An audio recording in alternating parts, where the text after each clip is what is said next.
Oh, Kamaru Usman spotted over the weekend with a brace on his hand. Did you guys see this clickbait?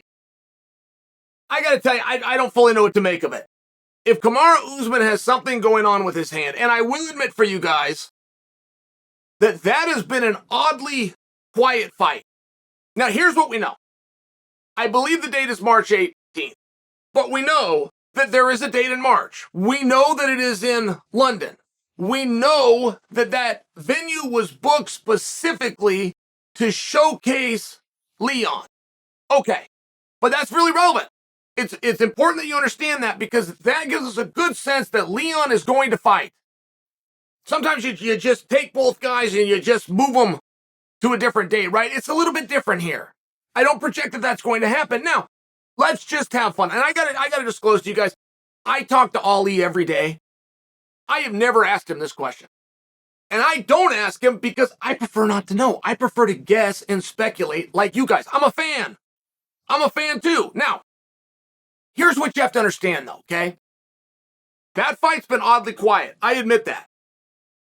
I got one problem, which is that fight is about 11 weeks away. Without a calendar in front of me, I got all of 10 weeks, close to 11. The average fighter does an 8 to 10 week camp, just so you understand. So a brace today has nothing to do with a fight in March. And you gotta understand, this is coming from a guy who's been very lucky. My entire wrestling career, I had 0 trips to the trainer. None. Never missed a practice or competition due to injury. And I don't say like I was a tough guy. I never got hurt. I got really lucky. So perhaps I'm looking at this as opposed to having appreciation. I'm looking at it a little bit snide, but I'll tell you, it annoys me. It has always annoyed me. The fact that Jeff Neal called in sick to a fight that's 3 weeks away annoys me. I'm not saying he's not hurt. I'm not even saying that's not rude of me to say. I just can't relate. If you guys ask me if I want to do something on the date that Neal was supposed to fight Rakhmonov, just by example, I tell you I don't know. I don't know how I'm going to feel that day. I don't know if I'm going to be sore that day. How would I possibly know? So when guys pull out of fights in advance, I don't get it. But I will admit my ignorance. I still want to show you the problem just so you see it, okay? Kamaru spotted with a brace on his hand. Fight booked. Leon defending March 18th in England. What happens if Kamaru can't get there? What happens if he can't? I like the idea of a backup fighter, and possibly there is some truth to this. Possibly that is why Chimaev versus Colby, that we would all like to see, never moved forward. Perhaps we need one of those guys. Now, Masvidal, like the smart mark he is, has seen this coming from a mile away. Found a reason to not do the Gilbert Burns fight. Didn't have anything to do with Gilbert Burns, contrary to popular belief. Had to do with keeping himself available so that he could be called out on 3-piece and a soda and get a title opportunity. That's a stretch. But you guys are going to be the ones that decide. So what do you do in a scenario like this? What do you do in a scenario where your number one contender and your planned fighter, Kamaru Usman, is spotted with a brace on his hand? Well, it's not a matter of what do you do if you're the UFC. What if you do if you're the players involved? Chimaev is always in a good position. His coach spoke up a week ago. Said he would like to fight at middleweight, and he can do anything. He just can't do a short notice fight at 170. Okay, great. Always seems like a good option. Colby,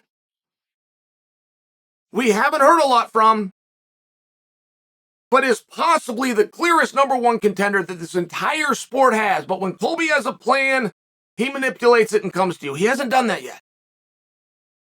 Lahal Muhammad, always speaking up, always ready to go.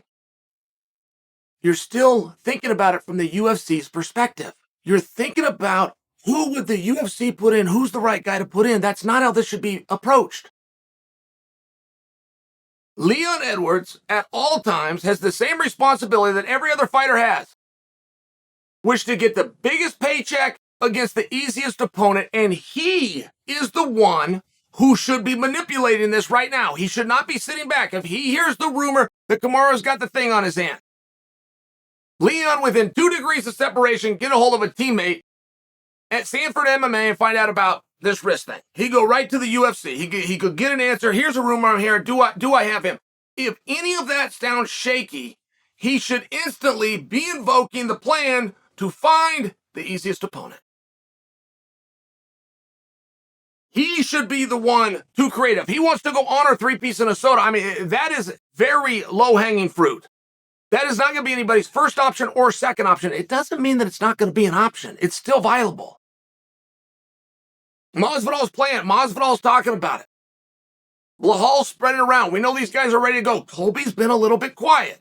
Chimaev's talking about 185, but could probably do it. Rakhmonov might be the top guy, but he's not being looked at all. And before you start guessing, it's not incumbent upon you to look at all those names and all those storylines or the UFC. It's the responsibility of Leon to look at the landscape, see who could be getting slid in, who's still available, who doesn't have a fight lined up, and who he thinks he has the best chance at. And then he needs to be going out and building it and make sure it falls on that. If he does anything short of that, he's going to get a call one day saying, hey, by the way, you know that fight on March 18th in London? Here's who your opponent is. He'll say, okay. It's what he's always done. That's what a champion does. I'm just sharing for you. He has a responsibility and an obligation. Biggest paycheck, easiest opponent. If he wants that, if he wants to control his own career, he needs to start setting that table right now.